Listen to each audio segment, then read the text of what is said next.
Today on Sugar Spun Run, I'll be showing you how I make my favorite version of fettuccine Alfredo. Hey Sugar Spun bakers, Sam here, and today I am so excited to be sharing another carefully tested, well-researched, and perfected recipe. Today we are making a creamy fettuccine Alfredo. It comes together very quickly and is surprisingly easy to make at home. Tastes better than anything you'll get at a restaurant, so let's go ahead and get started. Now before I begin making the sauce, I like to get my pasta cooking. What you'll want to do is head over to the stovetop, where you will need a medium to large sized pot filled about halfway with water. You're going to want to generously salt that water and then bring it to a boil.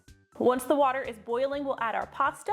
Today we will be using 8 ounces of fettuccine, and we're going to cook this according to package instructions, which is typically about 13 or 14 minutes. Now, we will not be breaking our pasta today because I know that is triggering for a lot of people, so I've left it whole. You'll want to stir the pasta occasionally just so it doesn't stick to the bottom of the pot. While the pasta is cooking, we will start preparing our sauce. You're going to need a large saucepan, and to this we are going to add 4 tablespoons of unsalted butter. Mine's really melty, it's fine. And 1.5 tablespoons of olive oil, approximately. While that butter is melting, let's go ahead and prepare our shallot. I call for 1 shallot in this recipe, which I know is not a traditional Alfredo recipe. We'll talk about that a little bit later on, but it adds such a nice touch of bright flavor to the dish. Highly recommend it. We're just going to be using 1 shallot today. I'm going to go ahead and mince it so it's very finely chopped. We'll remove the ends and that papery skin right there. And we're just going to mince these just sort of like you would mince garlic. Now I love using shallots because they do add a nice, lovely bit of flavor to any dish. They're sort of like a cross between garlic and onions. They have a little bit of each of those flavors. Try not to cry when you're doing this. Just think happy thoughts. And once this is finely chopped to your liking, let's bring back our stovetop here. Yours is probably not quite so portable. And let's give that butter and oil a little bit of a swirl. Make sure they're nicely combined. I can hear the butter sizzling a little bit, so I know my pan is warm enough. We will add our shallot right in there. Now let's just mix this up a little bit. I'll need this whisk in a second, so that's just what I'm using now. I like to save dishes where I can. And we're just going to cook this for a little bit until the shallot is softened. It's only going to take a couple of minutes. Now while the shallot is cooking, I like to go ahead and measure out my cream. You'll need a cup of heavy cream for this recipe. So my shallot is cooked. I'm going to turn down my heat. I want it on low, and I'm just going to give it a second so it's not too warm before I add the cream. So now while I'm whisking, I'm going to slowly drizzle in the cream.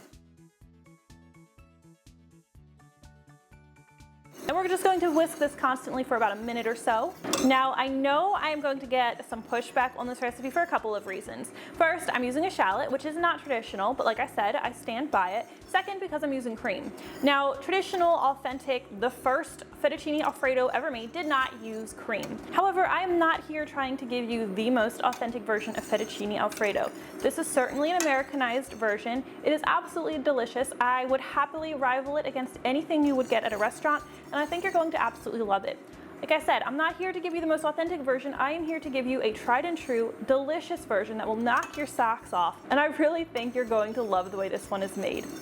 And then we will add our Parmesan cheese. We are using a freshly grated Parmesan today. It is important that you grate it yourself. Don't use that yellow canister. A lot of pre-grated cheeses have additives in them that will keep them from melting properly. We want a nice, smooth Alfredo. Now I'm going to add this in, and I'm going to whisk until the cheese is completely melted. And my heat is still on low here. And this is typically the time where I will add my salt and my pepper as well. I will usually start with 1/2 teaspoon of salt and 1/4 teaspoon of ground black pepper. Freshly cracked is best if you happen to have a pepper grinder on hand. And I'm also going to add just a dash of nutmeg. This is like 1/16 of a tablespoon, a teaspoon. Just sprinkle a little bit on there. We'll whisk that in. Now nutmeg is a more traditional ingredient. Some recipes use it, some don't, but it adds such a nice brightness to the dish. I really think it's essential to give this some dimension and keep it from being flat or too rich and too cloying.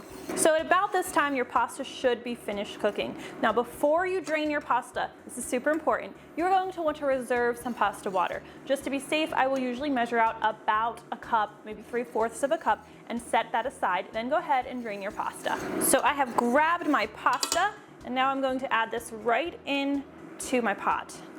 Now I have my reserved pasta water here. I'm going to add, it's hot, excuse me. I'm going to add just a splash of that, about 2-3 tablespoons. And now I'm going to toss everything together. Thanks to the Parmesan and that little bit of time cooking, the sauce will have thickened a little bit. Now adding this pasta water is going to thin things a bit, but what that pasta water is doing is it's helping us emulsify the sauce. It's going to cling to all of the noodles. It's going to give you a dish that just blends together really nicely and is honestly just very enjoyable for eating. Now we're not going to serve it right away. I want to make sure these noodles are nicely coated and the sauce is at a thickness that I think looks enjoyable. And you'll also want to taste test at this point if you haven't already. Add a little bit more salt and pepper if needed. And that tastes perfect. I love it when I don't have to add any more seasonings. I feel like I really did something right. Okay, let's remove this from heat. Give it just another second and then we can go ahead and serve. Let's go ahead and plate this up. Oh, it looks beautiful. Ooh, I love pasta. And you can add a little bit of parsley for garnish if you'd like, and I highly recommend adding more freshly grated Parmesan cheese on top. Just really sets everything off. And that is how easy it is to make my version of homemade fettuccine Alfredo at home. I really hope you guys enjoyed this recipe at home. If you try it, please leave me a comment and let me know what you think. I always love hearing from you. Thank you so much for watching, and I'll see you next time. Let's try not to embarrass myself and make a mess with these noodles. Oh, it's already off to a bad start.